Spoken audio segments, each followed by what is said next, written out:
Once again, warm welcome to the Ant Walk series. It's an AMA session today in the cybersecurity domain. Today, the topic of conversation is, day in the life of a cybersecurity analyst. And without ado, let me introduce our speaker today. Uh, Once I introduce our speaker, we will go through a variety of questions. They're roughly broken into three segments. One is, what does the day in the life of a cyber incident analyst look like? We will also look at the overview of incident management as a function within cybersecurity. And last but not the least, soft skills, how important they are for a cybersecurity professional, and how one should prepare for those. And of course, please put in your questions uh, in the chat box. We will take as many questions as possible. Uh, and let me get started now with our speaker for the day. Welcome, Parul. Uh, Thank you, team. Parul, let me just quickly introduce you to the team here, to the attendees here. Parul is a SOC subject matter expert with close to 7 years of experience in this domain. She has worked with marquee companies like Cognizant and Accenture during this tenure, and currently she is working at Advanced Auto Parts as a senior security engineer. Parul brings with her a strong expertise in a multitude of domains within cybersecurity, like CM, SOC, networks, VM, and compliance. And Parul is also a certified ethical hacker, a Splunk professional, and a Qualsys certified VM specialist. Uh, Parul, a warm welcome to the session today. I think there's a lot of interest in what you have, the guidance you have to share. I can already see close to 100 people on the call, and I'm sure a lot more will join. So welcome once again. Thank you so much, and I'm happy to be part of the team. Cool. Just a quick thing, sorry, Sriram. I'd request the participants to please stay on mute and please not unmute yourself during the session. Whatever questions you have, please address it in the chat. Thanks.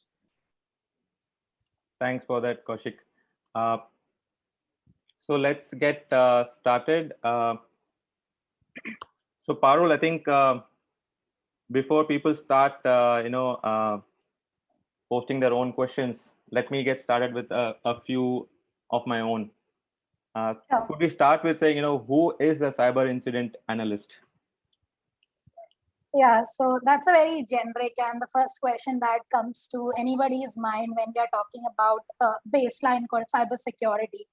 So now you have put the word incident analyst, right? So here he has to deal majorly on the incident. So a cybersecurity analyst who is an incident responder is somebody who monitors the security infrastructure of the organization and reacts to any anomaly that is detected. And that anomalous activity, that's what you call it as an incident.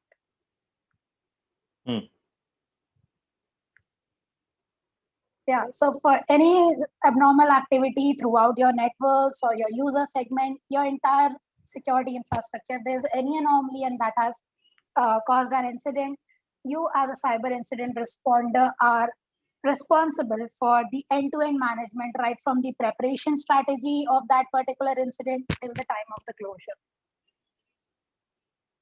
Got it. Got it. So what does a typical day look like for a cyber incident analyst? Sure. So, I mean, it depends on a multitude of reasons or a variety of reasons that what kind of SOC you are into, what are your use cases, what are the tool sets that you use. But in general, if you have to talk about an incident analyst, so there are a variety of tools and technologies that are used for security monitoring. The typical security eye on glass monitoring. And to begin with, the first and the foremost thing that comes handy to a security analyst is SIEM platform, which is Security Information and Event Management. And then there are other couple of tools like you are monitoring your email gateways, your EDRs, which is your endpoint detection response. So there's a variety of tool sets that you use to monitor the anomalous activity or the security incidents that we were talking about. So as you walk in, now security is a domain where the show runs throughout the clock. It's 24/7, 365 all the time, because there isn't a specific 9 to 5 timing where your attacker will come and attack you, right? So it's like you always have to start from where you left your work yesterday. Post that, what are the different incidents or alerts that have come in? What were those alerts? Get an alert summary from your previous shift individuals, your peers. What exactly was the action taken? Are there any progress items left? So these are the kind of things that you will first understand, and based on that, you will start working for the day. That okay, these are the alerts or the incidents that are yet in pipeline, which I'm supposed to work. What is the work? What is the follow up I need to do? And also at the same time, the alerts that come into your own shift or on your own office time, that's where you will spend more time. You will spend more time analyzing an incident. That okay, what was the root cause, how it happened, when it happened, what are the remediation steps do I need to take? All of these things, you will spend a lot of time analyzing those incidents, documenting all these stuff. And because security, parameters and landscape keeps changing every day you'll have to keep yourself really updated in a way, that okay, were there any recent threats discovered yesterday? Are these applicable to my organization? What were the indicators of compromise? How can I check, whether I may be impacted by this or not? So you will run those checks against the logs in your environment. So it's like you always have to be on your toes. You always have to be proactive and at the same time reactive. So proactive is when you're trying to see that okay, everything is normal, there's no anomalous activity, the organization is safe and secure. And reactive is more when an incident has already happened and now you have to you know be in those shoes that okay, I need to contain the situation, I need to eradicate the entire incident till the end. So this is more around like how do you generally spend your day.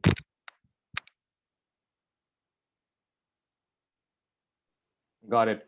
Parul, I think what will put everything under context is, if you can take a couple of minutes to share one or two incidents that you had to, address and how, that kept you busy at work and what kind of actions you had to actually take to resolve that incident. Sure. So, I mean, being in this domain for around 7 years, I've dealt with so many security incidents. But the one that actually kind of kept me awake for almost 2 complete days was was a very massive phishing campaign with one of my previous clients. So, if I remember correctly, it had an organization size of around, let's say, 40,000 employees or so. And out of around 8 or 10,000 employees, they got a phishing email. And the pretext of the email was that it had come from the payroll department of the same organization. And it came around month end where you generally receive your pay slips and all. And the mail looked really kind of legitimate. So the attacker did a good job, in spoofing the emails and crafting the email in a very organization format. So it looked like there was some, I don't remember the subject exactly, but some policy changes in the payroll department. And the email had a URL in it. And once you click on that URL, it will take you to a web page. And it will ask you to give your organization email ID and password. Basically, it was a credential stealer. I see. And out of 8 to 10K employees who got that email, around, let's say, 3,000 employees actually clicked that email. And that all happened in a span of 1 hour or so. And they gave their credential. So this was a P1 incident for us, where when you say 3,000 against a 30, 40,000 organization employee count, 10% of your account is already under a compromised situation. The attacker has their email ID and passwords. And I mean, out of them, many could be system administrators. Their credentials can be used to create a lot further damage. So this is one example of a huge cyber incident that happened. So the first thing that we are supposed to do, I mean, containing the situation at the moment that, okay, those 3,000 that has leaked, that's one thing. And the other 7,000 that are still lying in the mailboxes but has not been clicked. These two were the situations that we wanted to contain. So for the first 3K ones, what do you think we would have done? A password reset, right? So it was a massive password reset. It wasn't just the case that, a customer service desk or help desk team can help us do that. So with the help of identity and access management folks, our own folks. So security is a lot much about collaboration between different teams. So we had those password reset. Then we also spoke with our email gateway team so that whoever got that particular email, it has to be revoked back. It has to be pulled back from their mailboxes, right? So there was a huge processes involved, and that URLs, who has clicked, scanning their machines, that post that URL click, did they download something malicious? So it was, I mean, if I have to explain the entire thing, it would be probably take the entire session, but these are the kind of incidents that you can expect when you are working as a cyber incident responder.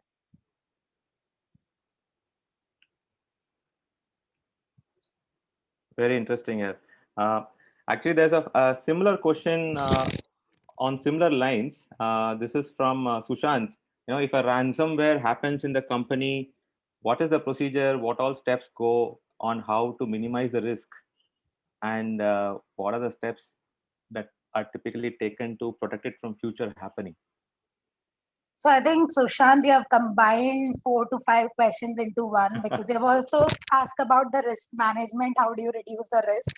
You've also asked about the incident response plan when the ransomware is already there. And I think there's one more question you attached to it, that how do you keep yourself safe from it, right? So risk management is altogether a different scenario, and that is something you deal more when you're into compliance side of the security. But to give you an idea of it, so when you're saying a ransomware attack, how does that really happen and what exactly is the consequences? So in general, if there is a ransomware attack, your system would be compromised. You will just get a note on your screen that, hello, I've already compromised your system. I have encrypted all your files, all your data.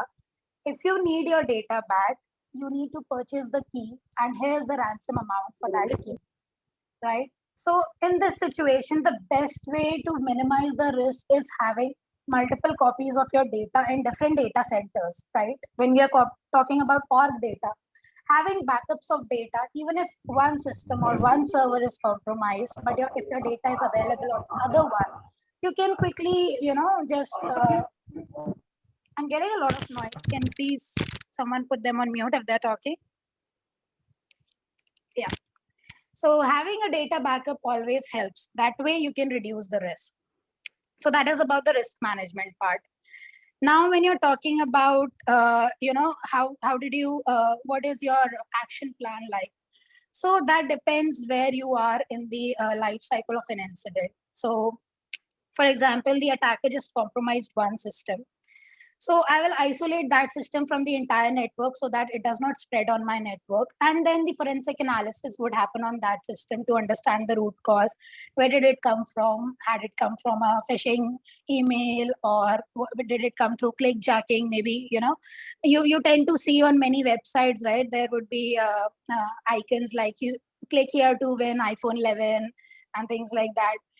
And there are users who might go ahead and click on such links and then end up, downloading malwares on your machine. So till the time you find the underlying cause, you cannot predict what next steps you can take. But as a general step, as I said, based on the impact, based on the scope of your incident, if it was just one system, you will isolate that system. But had that already spread, it is already in the phase of lateral movement, then your modus operandi, your response plan would differ. So that's a question that is more different, that differs like on a case-to-case basis, I would say. I hope I answered your question completely. Cool. I think Rishi had a follow-up question to your earlier, example where the emails for. So he's saying, how did you manage the other 7K employees? So I guess he meant the remaining. We pulled it from their mailboxes before they could even click. So it was like they never even received that email. They never even saw that email, because from our mail gateway, we do have those rights that we can pull the mails that we do not want an employee to see. We can write rules for that. Yeah. Cool. Shreyas has a question: is auditing also a part of the job for an analyst? So if you're a cyber audit analyst, yes. But if we are talking right now about the incidents, so a person who's working on the incidents, so there's a different committee that audits the incident, that was the incident handled in time, or all the incident management best practices followed. These are the kind of things that comes under incident audit. And you as an incident analyst have to take care that you follow all the procedures, so that once your tickets are audited, they go in the green zone. Got it. And the other question he has is specific to auditing. Is the only way to solve problem through logs? Can you give more information about logs? Give more information about logs. So dealing with an incident is similar to your doctor finding the root cause of your health issue. So he does a lot of tests, right? That, okay, do your blood test or do your urine test and so on and so on. So that's where he's reading the logs, what's wrong with the blood, what's wrong with the urine. Similarly, when you're talking about an incident, till the time you read the logs, now I do not know what's wrong with my Windows registry. Why is this system, communicating to this end machine, which it should not be communicating? Is there an underlying malware there that is triggering that process? Is there any script running? So you need to read those machine logs, right? Next is when you're talking about further logs, network logs. So I had, I'm logging onto my banking website. It is a secured connection. I have given my credentials. It is all going in an encrypted way. So I know it is safe. But if there is a lookalike site, right, which does not really follow any encrypted channel, all my data is flowing in the internet in unencrypted fashion. Anybody can put a sniffer there and get all my data. So where did I miss my data? Where was the loss of data, right? I need to read all the logs to get the background of the story, that where it is wrong. Similar to what I gave the analogy of the doctor, till the time he reads all your reports, he will not know where the problem is. You said you have a stomach ache, but what is the root cause? You have to scan your entire body sometimes. Similarly, when you're talking about logs, when you're talking about a security incident, sometimes it could be very straightforward, that the way we were talking about a phishing incident, right? You know that it has come from an email, that because you see in the email gateway log, it's as simple as that. But there could be very critical incidents, very complicated incidents, where you need to do a lot of analysis, a lot of research, and logs are the best place to do that. Understood. I think we have a lot of questions coming here. I'm trying to filter some to cater to this particular topic. One question is, does server security come under cyber security? Yes. Cyber is like a broad term. Server is what? It's a device only, right? You talk about laptops, desktops, servers, appliances, virtual machines. All of them, they are devices. And when you're talking about cyber security, all of that fall under same arena. Got it. Apart from Imran has a question. Apart from day-to-day activities, what extra activities does the SOC analyst do? Great question, Imran. So I like that approach, that, okay, this is I'm doing on a daily basis. What extra can I do? And this is what keeps you ahead in a domain like cybersecurity. So you work in on the day and there are no really alerts, no anomalous activities, but you came to know that, okay, recently Facebook was hacked using this particular technique. Now, pick that article wherever you have read it. See what were the techniques that were used by that attacker. Let's say the attacker used social engineering to gain access, or maybe he did some kind of, let's say, reconnaissance or code scanning to intrude into the network. There are a lot of tactics, techniques, and procedures, the TTPs as we call it, which an attacker can use. Check whether you can find such traces in your logs, right? Or maybe is your organization having enough defenses to protect against such attacks? If you think, yeah, if he does that reconnaissance, I have firewall rules that does not allow an IP to scan more than 50 ports in 30 seconds, so he will get blocked immediately. My organization is safe. If not, you can give that threat report further to the SME to review, and he will probably create a rule on your system to detect such alerts on on a future basis. So here you are not just being reactive, you are being proactive, you are writing rules and alerts to secure your organization even from future threats, even though you do not have an incident to tackle right now. So this is one such approach that I think takes you a long way. Got it. Harsha has a question. Using the CM tool, can't we get a notification that phishing has happened within the network? I believe this is a follow-up to your example. Yeah, so SIM tool is somewhere where you can integrate different log devices, log sources. So the short answer to your question is yes. You can integrate your email gateway with your SIM solution to get all your alerts flowing in there. Okay. Vinil is asking, what is the minimum experience one shall have to get started as a security incident analyst? I think there is no such bar as to you have to be 2 years or 3 years or 5 years of experience. It is really important to have a foundation on security. So if you understand what is phishing, so you are good to go that, okay, I know what is phishing, what are the things I need to be doing to contain a phishing incident. For example, I gave an example, right? You need to, let's say, preset the passwords, and there are a lot of procedures that you need to probably perform. So if you do have a basic understanding on what you're supposed to do on different kind of cyber attacks, like if you have done that foundation courses similar to like what even Antwork is coming up with. So if you have a good foundation on security, I do not think there is a bare minimum kind of a experience mark that any company has that, okay, this is what you should have for a cyber incident analyst. Probably you will start as a very on the very basic level. You are doing the monitoring of the cyber incidents in as a associate to a senior incident responder. You are trying to learn that, okay, what are they doing, how are they doing, and then probably soon you'll start picking up. So absolutely, once you have a good security foundation, you are more than like sufficient to get into this particular role. Makes sense. Joseph has a slightly different question here. It's a more journey-based question. He wants to ask, tell us your story, how you became a cybersecurity incident analyst. That's actually a long story. So when I graduated back in 2014, I got campus placed with a company called Cognizant.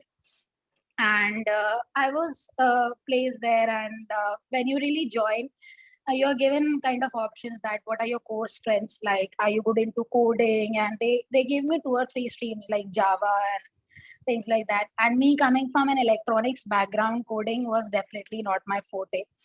But I was interested in computer network side from my college days, that this worldwide web, entire world is connected just by internet. How, man? Like, I'm sitting here, you're sitting there, we are connected, right? How does these computer networks work? I had a lot of interest in that, and that was my elective subject even during my engineering. So I said the same to my supervisor that I'm really interested in computer networks and I want to know more about it. So he was like, would you like to pursue your career in network security? But it could be really a demanding job. You already have to be on your toes. I said, yeah, but I'm interested. So let's have a look on that. And that's where I was sent to a training of almost 30 days. Yeah, around a month or 4 weeks training it was for network and cyber basics. So that course was similar to the security CompTIA Security Plus certification, and it is also similar to what kind of experiential program that Antwork has. So I got the really good foundation in that 30 days. And post that, I was put into a project where the network analysts were in abundance, but incident analysts were not really in good quantity. So that's where I got my first chance. I started assisting an L2 analyst and started learning what the kind of incidents come in, what's the difference between a virus and worm. Okay, today this incident came. What did you do? Let me also do it. Show me how you did it. And that's how I started my career in incident analyst. And it's 2021 now. There's no looking back. I've moved, shifted different domains of security, and the journey has been amazing. Got it.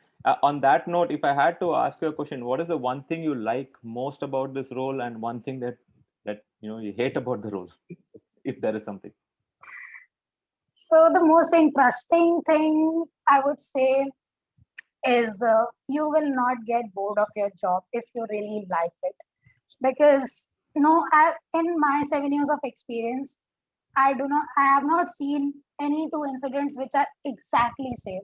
They can be similar, but they're not exactly same. So there's every day you're learning new at work. Every day you are, just running the horses of your brain that, okay, so attacker can come in this way. So because even attackers are really smart.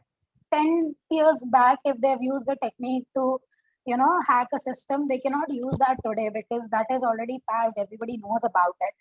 So every day there's something new. You're always interesting, what's happening around the world, and it's very a curious domain. But at the same time, if I have to tell the downside of the same umbrella, it's like you have to keep updating yourself, otherwise you are out of the market. Right? So it's like you have to always be on your toes. It's very demanding. You have to keep updating yourself. You have to, think one step ahead of the attacker. So very, very demanding in that sense. Got it. And typically cybersecurity, roles are there both within organizations and as part of consulting, right? So do you find any difference in the day in the life of a cybersecurity or an incident analyst when they're working in a company versus a consulting firm? Yeah, so I have worked in both kind of scenarios where I was doing consulting to different clients. I was a part of service-based company, as you see in my resume. I was a part of Accenture. So there we suggest, what is the best security practices that the client should follow, or either we work on a contractual based role that, this is the posture of the organization. You see, you get, let's say, 20 incidents, 30 incidents. This is the service level agreement in which you have to resolve it, and that's how the fashion goes like. But when you are dealing with the internal security of the organization, you are kind of much focused on how do I make it better. So let's say today I did not have any incident, but I have done the incident analysis of last 6 months. I've seen that there are things that are coming up in a repeating fashion, that let's say a particular vulnerability in Windows machine is being exploited repeatedly. And so what my job would be, immediately open a call with vulnerability management team and get that patched, because that is hampering the security of my organization, and I'm as a whole protecting the organization. If the similar thing would have been in case of, let's say, a consulting based role, I can just give a report to my client that this is something that we have seen on a repetitive basis, and you can take the action as what we suggest. But then it is completely on the client how feasible it is for them to take. But when you are the whole and sole owner of security in your organization, you have to make the decisions. You have to take the decision. So Those are the kind of differences which you generally get. Got it. Got it. I think this is a question that's top of mind for a lot of graduates. Rahul has this question, where to apply for jobs in cybersecurity. It's really hard to find a post without any experience. So how should folks, position themselves to get at least called for some of these interviews? Okay, so if you say you are specifically looking for cybersecurity jobs, so there are a lot of job boards in today's era. Like if I compare to the job situation 5, 7, 10 years back, today it's in a much better shape. You have access to so many different portals, job boards. So like LinkedIn, Naukri, you have to have the right approach how to search for it. You need to have the right keywords. For example, you want to get into cyber incident analyst role, and so if you just put cyber security jobs, there would be 10 different jobs coming in the same pipeline, cyber security auditor or this or that. You know that if you have done your background research, that what does an incident analyst do? He works on tools like SIEM. Put that as the keyword and search for it. That I want to work on security, information, and event management. I want to work on incident management. Keep your searches crisp. And how would you get such kind of thought process when you have a good foundation on what you need to do? For example, you're somebody who's clearly interested in penetration testing jobs. So you know that OWASP is a portal. OWASP are the top 10 web security vulnerabilities that any pen tester strives to find. So put that as keyword, try finding on that. There are a lot of job boards. At the same time, I think I also said it in my previous session that find a mentor who can guide you, who has already taken the first steps. And if you reach out to people on LinkedIn, I don't think anybody would say that, no, I don't want to help you, please do not talk to me, right? You have to put in efforts. First of all, prepare yourself, prepare your resume accordingly.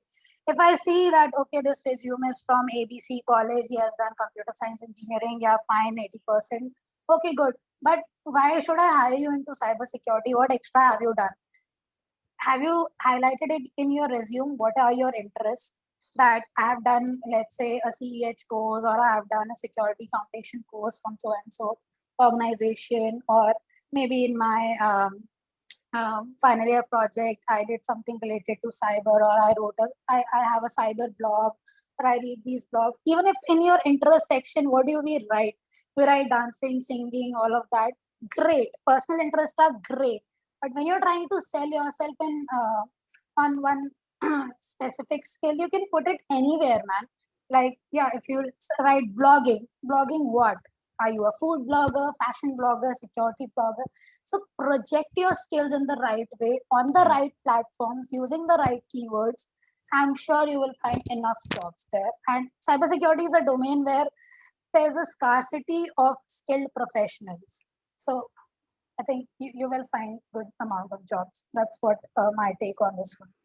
No, I think Parul, that's extremely well said. I mean, in fact, as for people who are not aware, even Antwalk is running a cybersecurity job board on LinkedIn. Please do join that job board, guys. If you are looking for entry-level positions, we post jobs every day. Hopefully, it will be extremely helpful. Along with that, we also share a lot of videos from very good experts, including Parul, so that you guys can keep yourself, updated on what's happening in this particular domain. Parul, I'll just take a couple of minutes, since you have been talking nonstop for the last 35 minutes, I will just let you take a catch your breath. And in the meanwhile, I'll just, talk a little bit about Antwalk, and also for the participants today, walk them through what we are doing at Antwalk. So guys, Antwalk is a platform where we are focusing on such upcoming digital first domains, whether it is cybersecurity, data engineering, or digital marketing. And we want to prepare the graduates and the entry level professionals who want to transition into cybersecurity by providing them with all the resources, especially coming from real working professionals such as Parul. Last week we had Anup from Symantec, and so on, right? So every week we are having these sessions to help you make your choice better. And also, if you have made up your mind on how to get into the domain, then we have also got an experiential program that we have launched. It's a 16-week boot camp starting on May 1st. And I will just take a couple of minutes to walk you through what are the key highlights of the program, right? Like I said, it's a 16-week program where we will focus on uh, core aspects of cybersecurity, right from um, incident management to network security, cloud security. We will go through some of those details. And these are topics that will be covered in a very engaging format through live classes. Uh, no longer is it like it's an online program hai, so it's all recorded content. No, that's not the case. We have live classes every weekend for the next 16 weeks. During these classes, we have close to 8 to 10 really good working professionals from the industry in the cybersecurity practice coming and training you guys on practically how to execute on the job in each of these domains, right? Uh, so like I said, there are about 40 plus live classes. And then after each class, there will be a project that will be assigned to you guys. You can come, you need to execute it using the latest tools. Uh, and then at the end of the particular module, those projects will be evaluated, which you can, to Parul's point, if you do not have any prior experience, then this program gives you that opportunity to lay out 8 to 10 different projects that you've worked on in the next 16 weeks. And that will make your resume much stronger when you're applying for your first job. Uh, the program is starting on the 1st of May. Please register today. The link is provided here. We'll also put it in the chat box. For anybody who signs up today using Parol's code, there is an instant discount available. So please use that.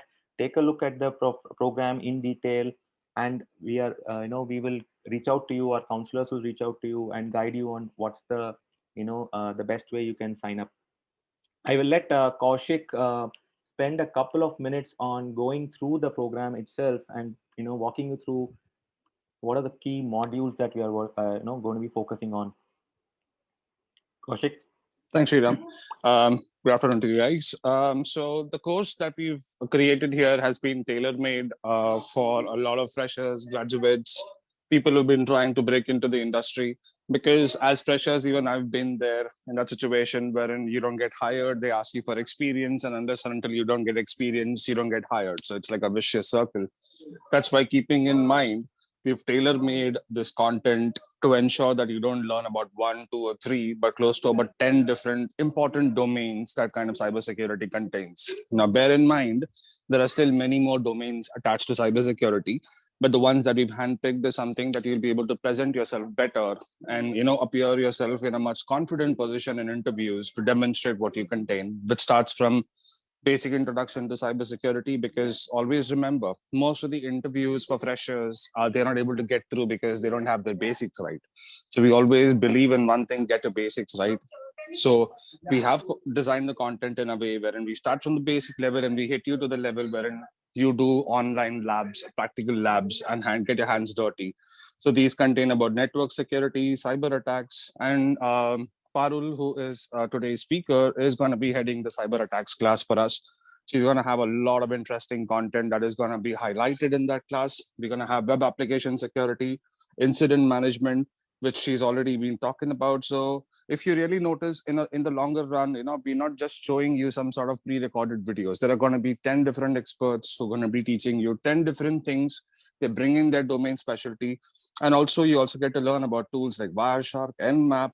You also get to get your hands dirty with white paper research articles, academic reports.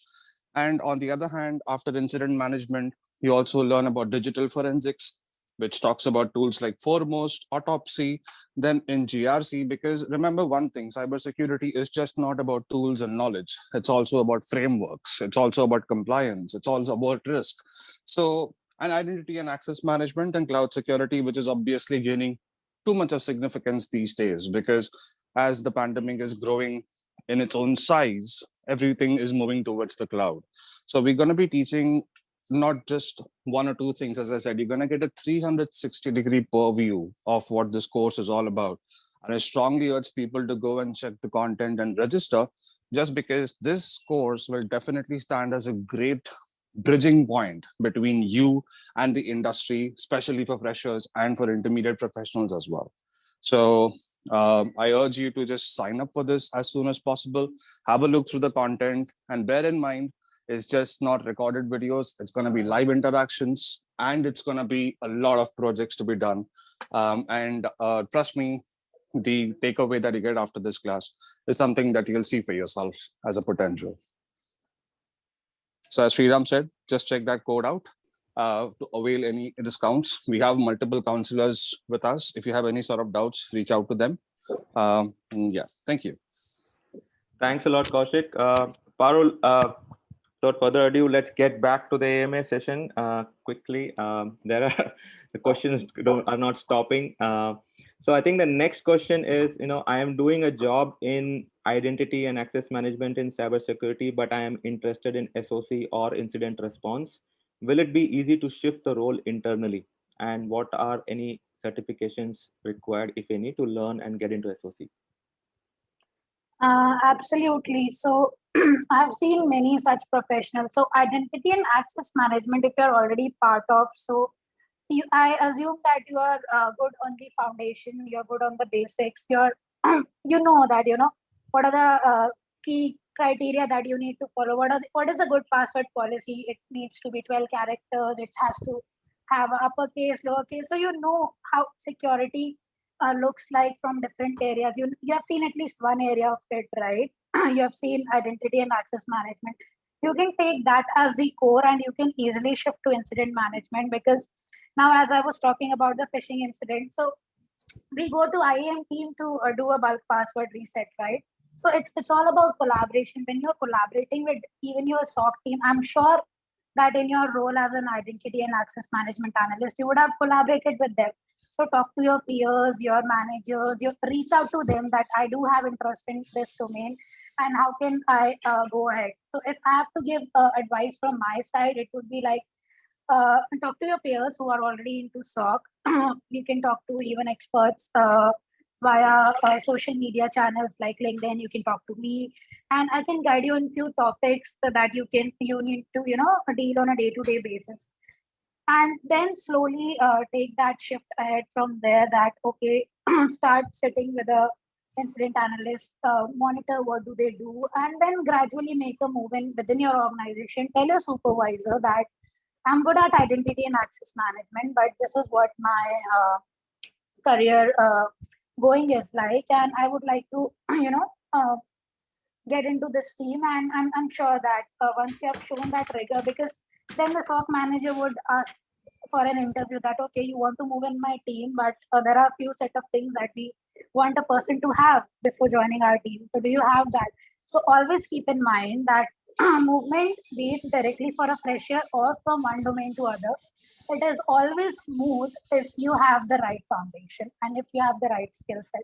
Because if a person is having the right skill set, what problem would I have in taking him in my team, right? So that's my 2 cents on that. I think on that note, one of the questions that's coming is, what do you look for in freshers when hiring in your company? So I think this was the kind of question that we took in our last AMA as well, and kind of touched upon in today's session as well, that your first resume scanning, how much are you interested in? So when we talk about a fresher, it's not only the technical skills, but it is also the soft skills that I personally look at. Because security is a domain where you have to have a lot of analytical thinking. You have to have a lot of, you should be capable of connecting those dots that, okay, this incident happened. Why did it happen? I'm seeing a malware. Where did it come from? So there was a phishing incident to which the person clicked. From there, it got downloaded. You have to have a very broad thinking spectrum. So I will give you scenario-based questions in the interview that, okay, let's say you are in XYZ situation. How would you react? If you give me one answer that, okay, if this happens, I will do this. End of the story, I'll sit quietly after that. No, that's not how cybersecurity person should think. You have to give, sorry, at least 2 different possibilities of the same scenario, that I can do this. Also, if that backfires, this is my plan B. Also, I can do this. So this is one thing that I look at. Then there are even soft skills that I would probably like to look at, because when you're collaborating with a lot of team, how good are you at teamwork? How good are you at communication? What are your foundations? So as a fresher, I do not expect that you come into my office and start doing the forensic analysis of the incidents that happen on a day-to-day basis. No, I need you to have the right mindset. How does a cyber incident security analyst should have? That's what I probably look for when I hire freshers, and I do conduct such interviews actually. Got it. I think that's very helpful. Yeah. I think touching on that note, right? If you had to call out the top 3 must-have professional skills outside of the core domain expertise for a cyber incident analyst, what would that be? The first and foremost would be your ability to collaborate, your teamwork. Because as I have pointed it n number of times, when you're in the middle of an incident, maybe some of your peer has already dealt with a similar incident before. You spending 3 hours, okay, how this incident happened? What do I do next? Rather reach out to people. Hey, this is what I'm stuck with. Have you seen this before? If he says yes, you can share the learnings. If he says no, you can both work together and drive that incident so that the turnaround time is less. Because in cybersecurity, time is really the money. If you are we are like having time-based contracts with our client that within 1 hour you have to give the resolution, otherwise this is a penalty. So if you are really good in collaboration and communication, it is a very good skill that you should have. And second thing is, again, similarly related to this, your communication, your way of collaboration, and all of these skills, that how good you are at when you are in a team, when you are talking to, let's say, your customers, your clients, your incident responders. So communication and collaboration are the two key skills that you should have. Got it. One question came, for me is like, how important is problem solving as a skill, a soft skill, right? Is there in cybersecurity, like how much of a role does that play? Because you mentioned, right, in a couple of minutes back, it's not just one answer that you're expecting, but you want to also have a follow-up, backup plans, and so on. So is problem solving, is how important is it, and how should people think of making that as a important skill for themselves? Yeah, definitely. So problem solving is all a part of your analytical thinking. And if I give you a problem, how many different ways in which you can solve it, right? So in cybersecurity, let's say if one of your defense fails. So these days there is a very famous term that if you Google about it, you will get to know about it more. Defense in depth. So if my one channel of defense fails, my second channel of defense is supposed to take care of it, right? We have at least 6 to 7 layers of defenses in security these days. That's a part of having a problem-solving mind, having a problem-solving capability. So if in my perimeter firewall, I have certain rules, my bad traffic should filter there. Cool. That's my first line of defense, problem solved. If not, the second line of defense is my internal firewall. Then comes my web gateway, VPN, so on and so forth. So if you're having defense in depth, you are like, you want the problem not to reach your system. That's why you have thought of 7 different ways to protect your organization from it. So when you're in a role of a security consultant, if you do not have that problem solving skill, you cannot suggest your clients how do they improve their security. So it's a really, really important skill that you should have.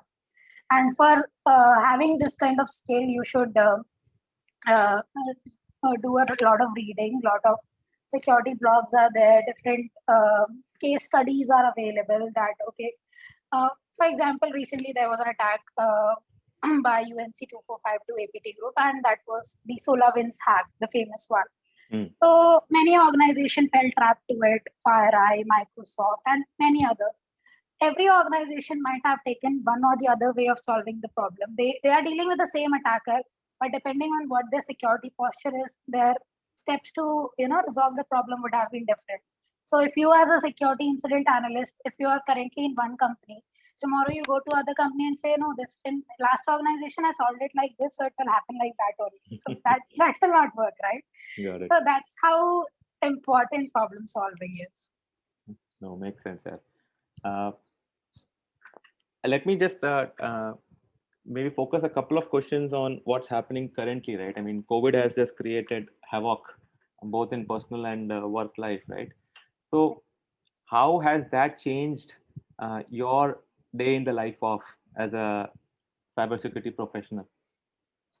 Long answer short, we have got much more busier because everybody is working from home, and again, the security is now at more risk because when you, I mean, that's a basic psychology and also the defenses that we have in place. When you walk into an office, you're logging from a system there, you're already in a secure network, you're in a VPN, so you can't directly connect to the outside world as frequently as you do when you're sitting in your home. People are, working from home, people are staycationing, they're working from cafes and all. You're on public Wi-Fi, you're connecting your systems, you don't even know where you're giving your credentials, how securely are you connecting. And when you're part of the organization, like when you're going to office, you have that kind of thing that you have people around. If something goes wrong on a system, you immediately say that, hey, there's a screen ball moving on my screen. Did I click something wrong? Can you have a check? And it gets resolved. But when we are working remotely, the time is where we find a little more challenge. So let's say now I got a problem on my system. Now, if the system itself goes down, how do I communicate it to my team? I do make a call to them, then they log in, they cannot troubleshoot this and that.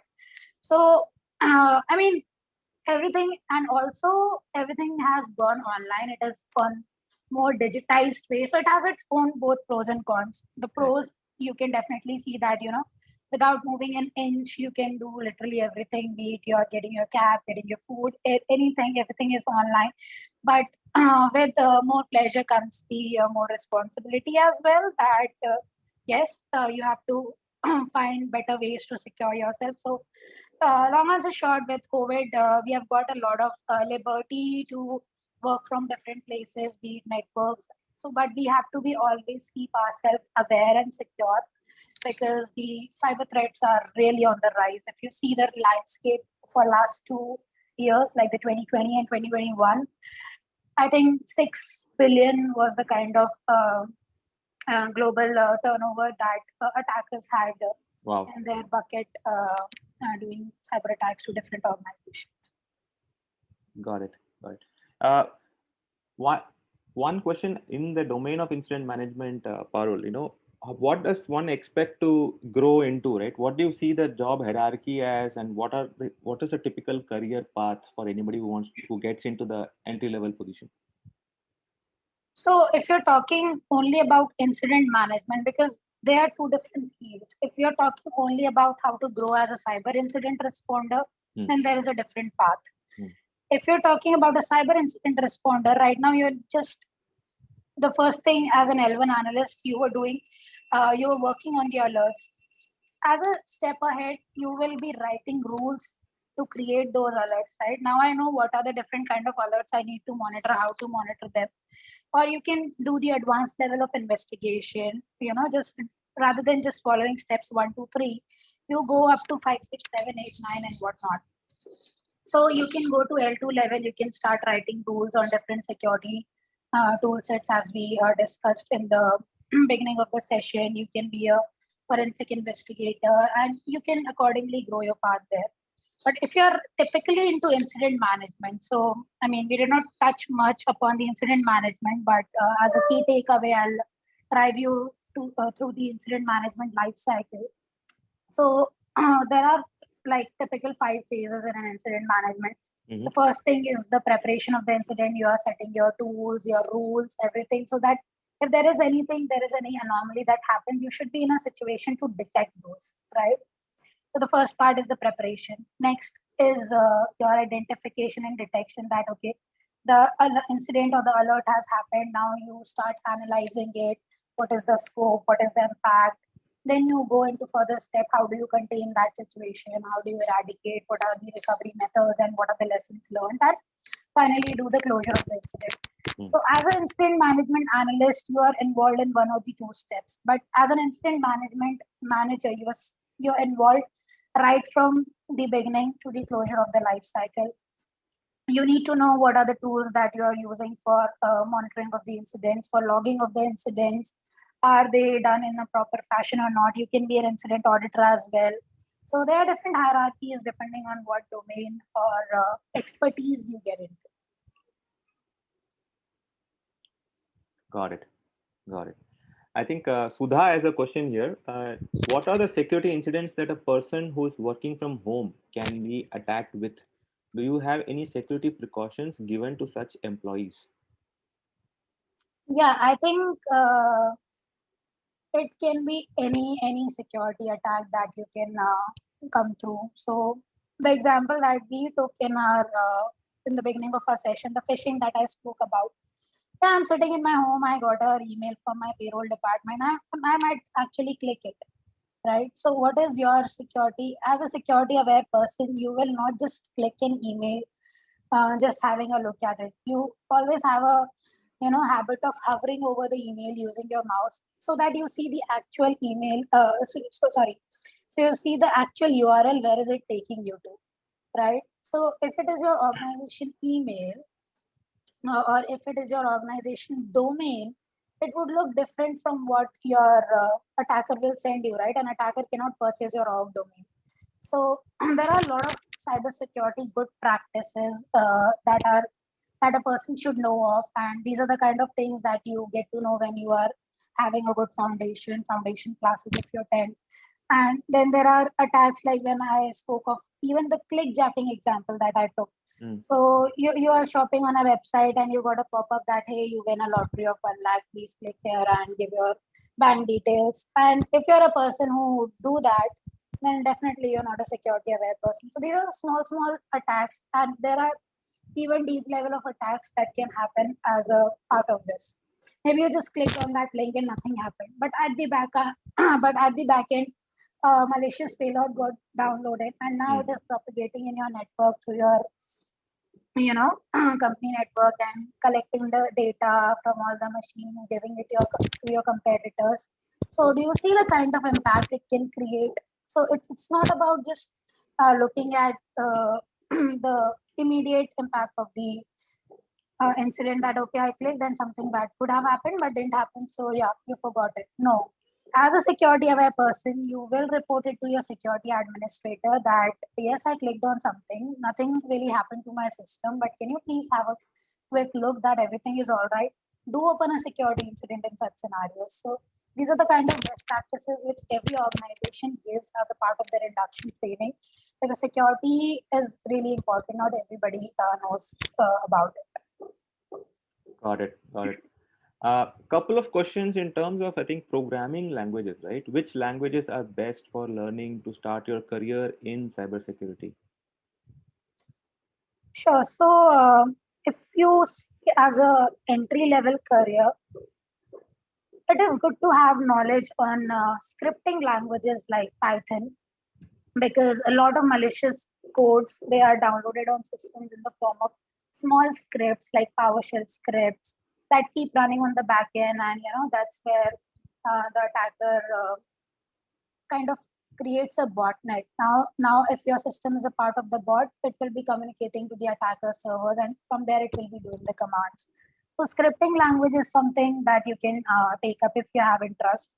But this is more so when you are, let's say, you're going specifically into a field like reverse engineering of the malwares, or into forensics, where you are actually decoding a malware. And to decode a malware, you need to know how was it coded in the first place, right?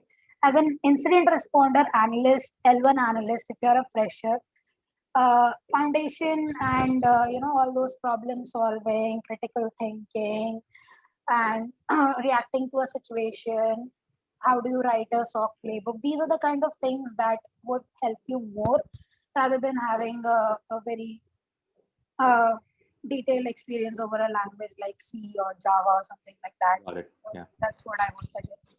I think Ritvik, I think that answers your question as well. I mean, I have one question. Hello. go ahead, Rakesh.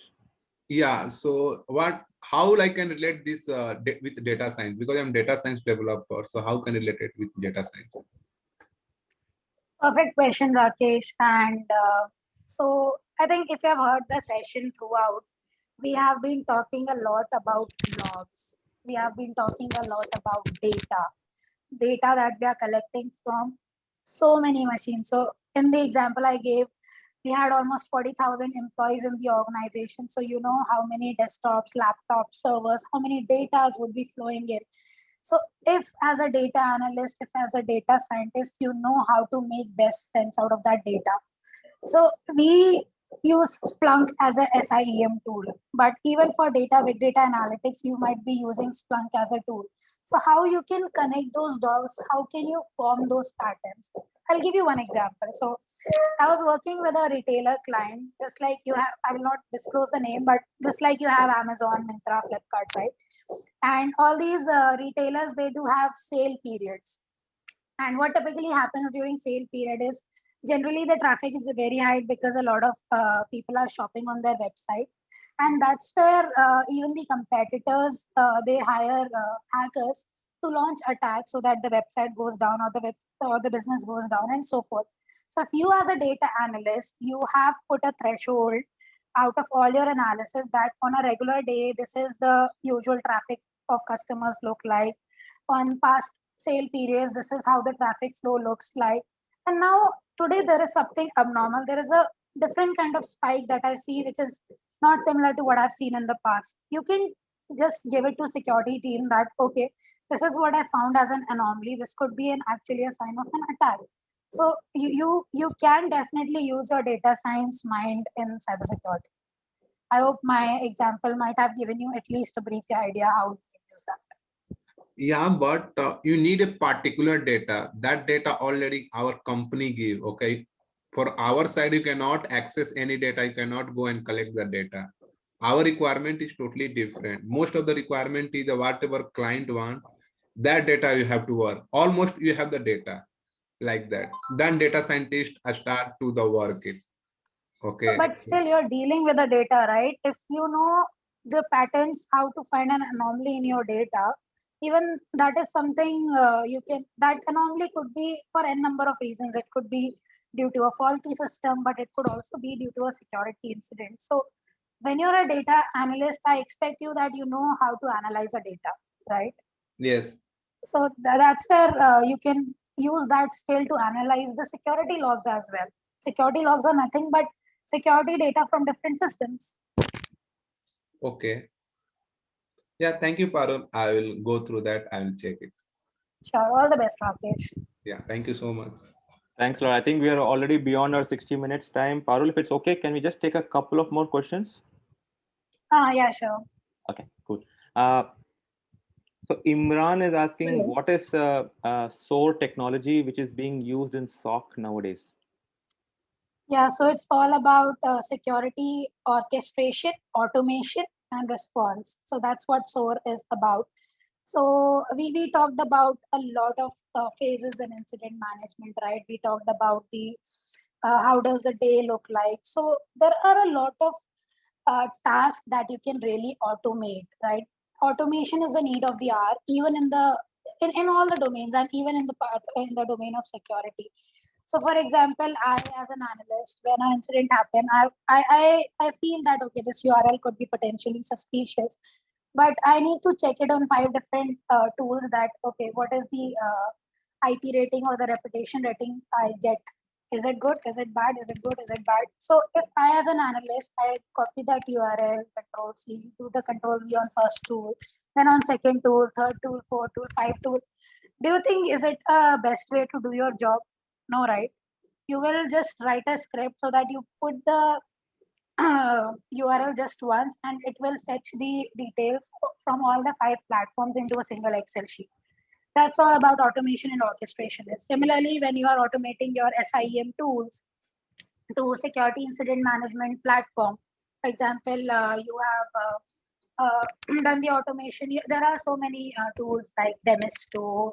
There are so many tools like IBM Resilient or Palo Alto Cortex. So they are doing the entry level, or they are doing the first level of analysis also for you, that you have given the set of instructions that, okay, if there is an incident, acknowledge this incident and assign it to an analyst, do the pre-checks, and then put it in my queue, right? The L2 queue for further analysis. So SOAR is the need of the hour. It's getting, because now we are approaching, it's not the SOC that we had 10 years back, that one analyst is doing the documentation task, other analyst is doing the analysis, third analyst is reviewing. How of the work is done by the tools these days. So that's where SOAR comes in. It's all about automation and orchestration. Got it. Parul, it's been a fantastic session. I think you answered so many questions. First of all, thank you for that. One last question from my side. Right? What advice will you give to your younger self if you were trying to get into this profession today? How would you go about, getting your entry into cybersecurity? I think I was lucky, I should say, to get into it as I wanted to. But not everybody can have similar, good mentors. But I would say that, if you really have rigor for something, please put efforts in that. In the beginning, you might feel, even in the beginning, I had those kind of notions that, it's a very demanding job. I don't even know whether I want to do it or not. But do not lose that pace. Do not lose that hope. And that's what probably I did. So I think I would like to pat my back for that. So cybersecurity is a very demanding field. You might be, if there is a security incident, you might be, let's say, sitting for next 12 hours straight working on that incident. So prepare your mind for things like that. And if you really want to make your career in this, it's a very booming field. Just have your attitude right, get your foundations right, and I'm sure you will go in this field. Perfect. Thank you so much again. I think there are more questions coming in, guys. There are, check out our previous webinars. It's all available on Antwalk. There's a lot of these questions which are already addressed there. And if you have any follow-up questions, please write to us at support@Antwalk. We'll try and get the answers addressed by our expert panel. Once again, thanks a lot, Parul, for taking time out on a Sunday, especially in this environment, and guiding these students and early professionals, into how to crack into cybersecurity and also into incident management as a domain. Once again, thank you. Thanks a ton.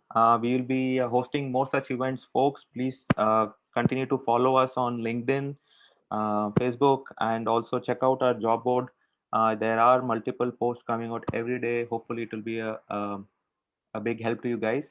And like I said, we are launching our May batch on cybersecurity. It's a 16-week program starting on 1st May. So if you guys are interested and are excited to get into this domain, have access to tons of experts and quality projects, make sure you sign up today, and our counselors will reach out to you and get you onboarded ASAP. Thanks again, everybody, for the time, and have a good weekend. Thank you, everyone, and all the best.